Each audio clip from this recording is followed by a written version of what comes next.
Hi everyone, my name is Anthony, and today we'll be talking about ad hoc test generation through binary rewriting.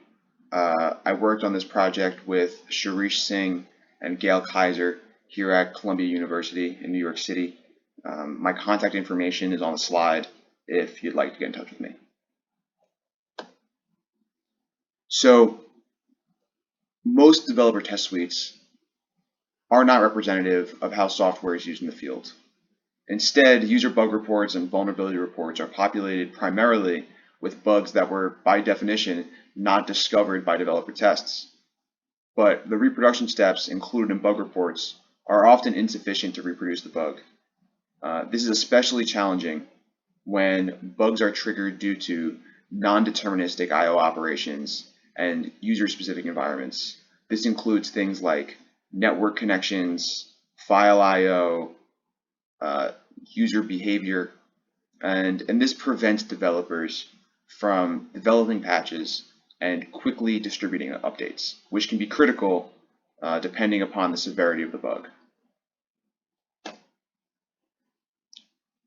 To deal with this problem, we propose the concept of ad hoc test generation.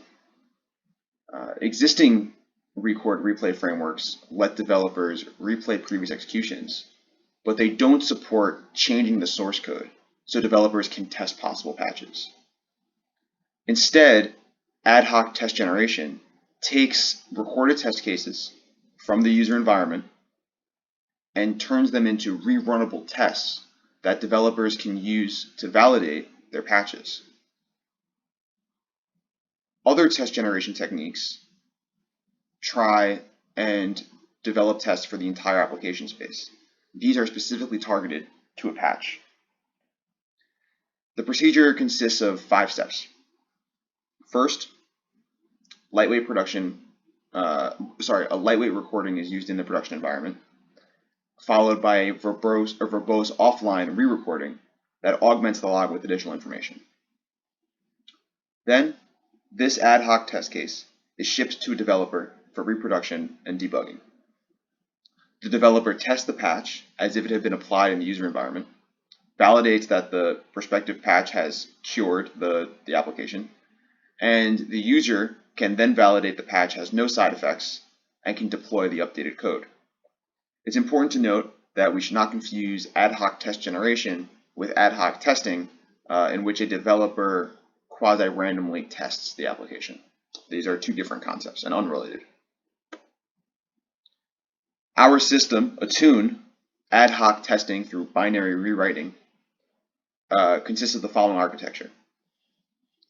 The original sources and libraries, along with the executed trace, come from the customer environment, and the developer supplies a source code diff as well as a patched binary. The source code diff can be generated by most version control systems, and Attune integrates easily into most build processes. Attune does pointer resolution to identify connections, which we'll talk about shortly, and then using a custom linker and a custom loader, Attune quilts a binary. We call it quilted because it takes the original binary and then includes a patch. It also includes the original resources, such that if the buggy behavior was caused by some external dependency, that would get recreated as well. Attune leverages the symbol information to do our pointer resolution. Each symbol acts as a point of reference between the old and the new binaries. All code locations are treated as a symbol plus an offset, and addresses in binaries can be adjusted to the appropriate runtime address. So if we wanted to convert an address in a patched binary to the appropriate runtime address, we would look up the patched binary and see the function name and the offset for that address. Then we would check the original binary, see where that function name and offset were, search the quilted address space for where that was loaded, and finally update the pointer to point to the correct place. The resulting address space is described in the diagram on the bottom left of this slide. So the original code and the original data point to each other as they normally would. And the traced libraries are included as well. But it also includes the patched code and the patch data, such that pointers from the original code point to the patched code where it's been updated, and the patched code points back to the original code as often as possible. We want to mimic the original execution as closely as possible, so we try and keep the memory layout almost identical. After we've dealt with the static problems of memory layout, then we deal with the runtime problems of how do we recreate the conditions that cause the buggy behavior in the user environment. To do this, we load the quilted binary, as shown in the last slide, but we also include the recorded trace. We also have an emulated file system that mimics anything with a file descriptor as closely as possible, and we have an emulation runtime that interfaces between the quilted binary and the operating system, leaving the operating system unmodified. So there's no kernel modules, there's no modified runtime, everything remains in user space. Our implementation relies on Mozilla's RR framework to do so. Most of the events that we see stem from system calls, file I/O, and signal delivery. To deal with divergences caused by the patch, we use the following algorithm. First, we read from the log as long as events in the log match events in the replicated execution. If an event corresponds to some future log event, we use the recorded log.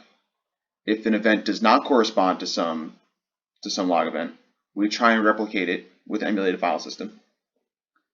And if we can't emulate with the file system, then ultimately we execute natively on the operating system.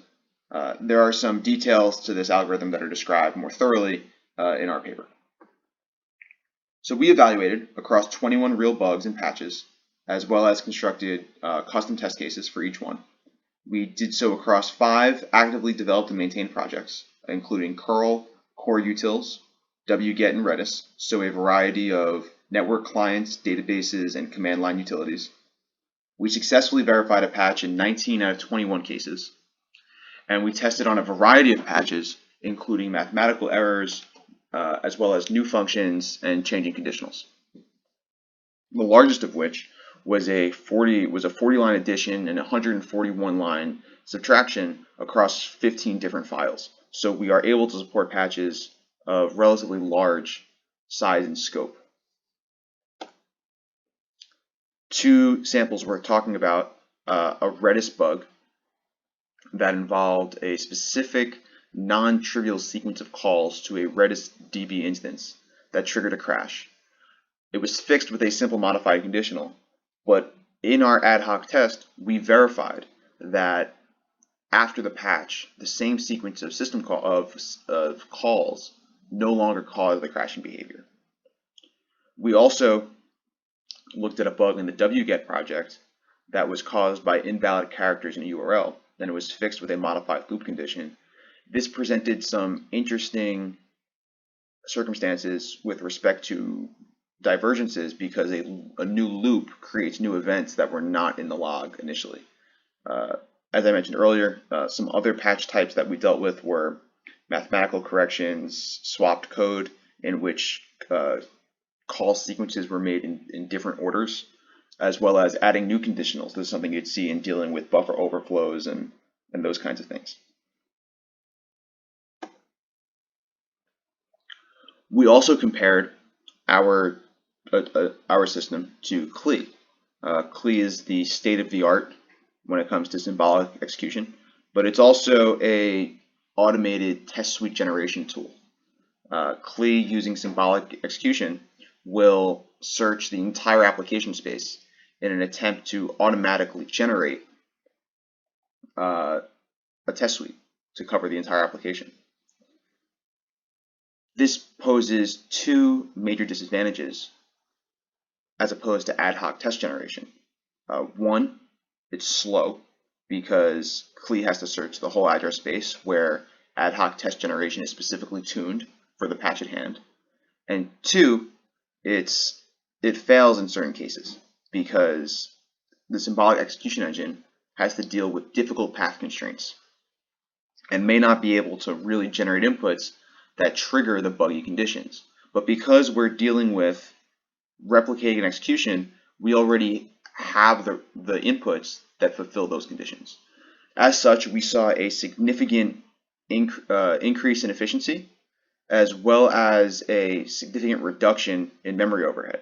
So our speedups were well over 90%, the highest of which was 99.5%, and we saw a significant memory reduction well over 90%, the highest of which was 97%. So there's a specific difference that I think is important between targeted test generation as opposed to general test generation. Two questions that I think are worth discussing after this work are, with 50 years of research on record and replay and numerous research efforts that deal with reducing overhead, why hasn't record replay been widely adopted in industry? And is there anything we can do as a research community to try and take these research projects and make them practical, if overhead is not the only problem? And two, ad hoc test generation creates tests that are specifically tuned to how customers and users use software. Can we take that idea and build more comprehensive test suites of creating things just for the user? So thank you for listening. Any questions, please feel free to reach out to me. Happy to discuss any of the work that we've dealt with here.